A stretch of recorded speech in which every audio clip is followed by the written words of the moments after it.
السلام عليكم ورحمة الله وبركاته. معكم محمد منير من قناة كورة أونلاين. النهارده يا جماعة هنتكلم عن مستجدات في صفقات النادي الأهلي وإيقاف قيد نادي الزمالك، واتحاد الكورة ورابطة الأندية مش بتعايب بمكيلين ما مشياش بالعدل، وراعي الدوري، وإيقاف اليو ديانج، وقناة الزمالك والقيم والمبادئ. يا جماعة المستجدات يا جماعة في صفقات نادي الأهلي الجديدة والخطيرة هو مصطفى فتحي. مصطفى فتحي هي الضربة الثانية أو الثالثة أو الرابعة، سميها زي ما تسميها أي ضربة، هي الضربة الموجعة في نادي الزمالك. طب هتقولي موجعة ليه؟ إن هو اللعيب بتاعهم أساسا، بس هم سايبينه، بس لما الأهلي يجي ياخده هتشوف إيه اللي هيحصل. لما ينتشر انه وقع خلاص للنادي الاهلي ساعتها تعرف انت ايه اللي هيحصل. ده بالنسبه لمصطفى فتحي. قال لك 70% في النادي الاهلي. مصطفى فتحي اللي المفروض كان مضى من فتره لبيراميدز، وكان زمانه خلاص، عشان بيراميدز مع العقد بتاعه مع اعاره بنيه البيع. طب هو خلص الاعاره، المفروض يمضي على نيه البيع خلاص وياخدوه ويدفعوا الفلوس. لا، مصطفى فتحي رفض. طب رفض ليه؟ عشان عايز يجي النادي الاهلي. الرتوش الاخيره وان شاء الله هتلاقوه في النادي الاهلي. طيب ده بالنسبه لمصطفى فتحي. بالنسبه لمصطفى فتحي، امام عاشور كده كده اهلاوي يا جماعه، خلاص مش هنتكلم فيه كتير. مش كل مره نقول امام عاشور في الاهلي.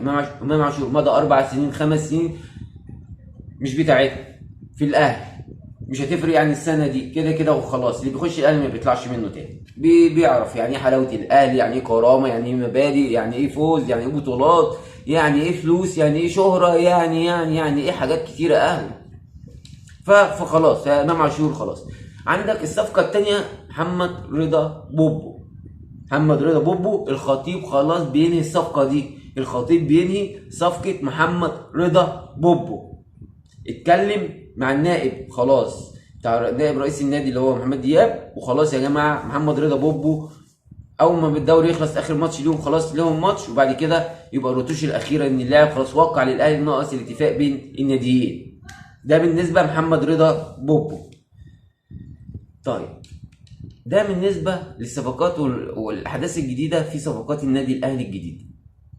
طب ايقاف نادي الزمالك من القيد. نادي الزمالك موقوف من القيد بسبب شيكابالا $1,600,000 مفروض يدفعوا. هل هم معاهم فلوس؟ لا، ما همش فلوس ومش عارفين يدفعوا. طب هل لو دفعوا، ده 3 فترات قيد، طب هل لو دفعوا هي الدنيا هتمشي؟ لا، ده عندهم قواضي تانية متلتلة. عندهم خالد ابو طيب ده اللي هو اللعيب اللي كان عندهم، وباتشيكو في فلوس وهم فيها كانوا اعظم. اتفرج على حلقه اللي كانت عندي بتاعت عامل العمايره، قايل لك كل الديون اللي على نادي الزمالك، وبسببها ممكن اتحاد الكوره يتعاقب. اسمع مني ماشي. ده بالنسبه لاتحاد الكوره، ده بالنسبه لايقاف القيد بتاع الزمالك. يبقى الزمالك موقوف القيد بتاعه، ولو فك القيد في قواضي تانية عليه. الله اكبر، الله اعلم، اشهد ان لا اله الا الله واشهد ان محمد رسول الله. ده يا جماعه بالنسبه لايقاف قيد نادي الزمالك. يبقى كده صفقات الاهلي الحديثه ان شاء الله باذن الله اللي هتحصل محمد رضا بوبو، مصطفى فتحي، وايقاف قيد نادي الزمالك لفترات 3 فترات وما نعرفش، هو اساسا كده معهوش فلوس. ده بالنسبه يا جماعه لنادي الزمالك وايقاف قيده. عندك اتحاد الكوره ورابطه الانديه. انا يا جماعه عايز من رابطه الانديه واتحاد الكوره انه يمشوا بالعدل. عايزين العدل بس. يعني في واقع الجماهير في ماتش الاهلي والاسماعيلي، الاهلي خد عقوبه الجماهير اللي كانت حاضره انهم ما يحضروش لغايه اخر الموسم.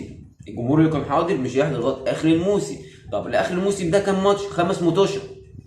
الاسماعيلي نفس النظام، عشان شتم هياخد لغايه اخر موسم. طب اخر موسم كام ماتش؟ ماتشين، ده عدل. يبقى انت قول وقف ماتشين هنا وماتشين هنا، مش لاخر الموسم هنا واخر الموسم هنا، عشان يبقى في عدل. ولا انت بتضحك علينا، ولا انت فاكرنا هبل، ولا ايه بالظبط؟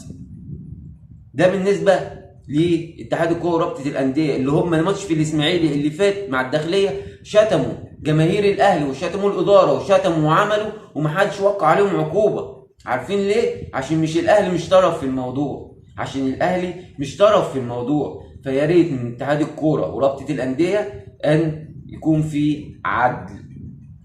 ده بالنسبه لاتحاد الكوره ورابطه الانديه.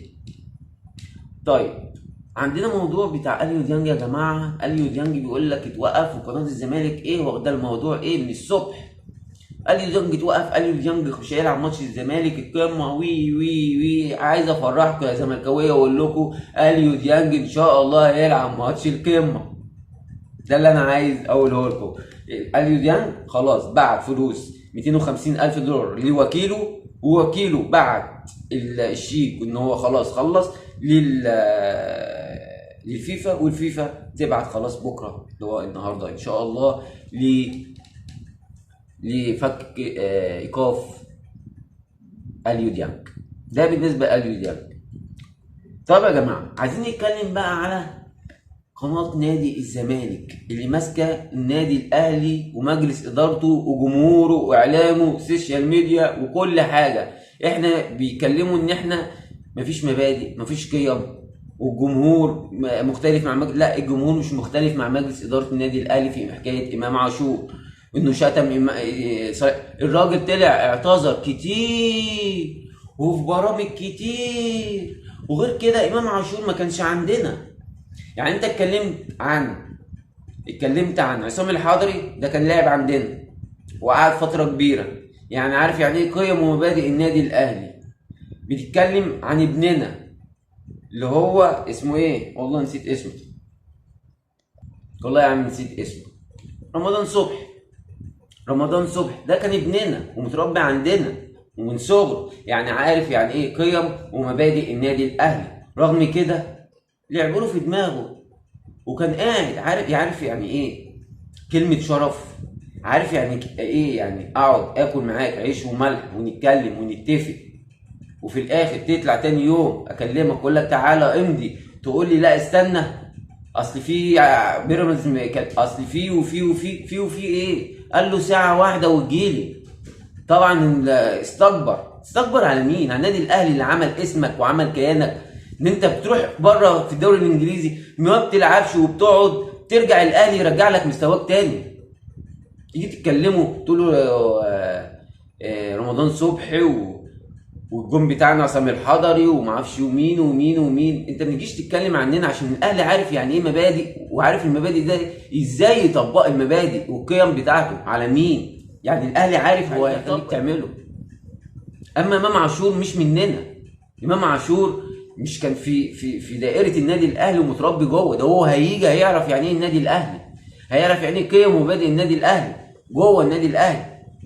ده بالنسبه للزمالك. وعادل القيعي اداكوا يعني في مداخله من عادل القيعي اداهم لكم يعني ايه قيم ومبادئ النادي الاهلي. هنزلها لكم على القناه بتاعتنا، اللايك والاشتراك عشان كل جديد هنلاقيه على قناه كوره اونلاين. واستنونا يا جمهور الاهلي.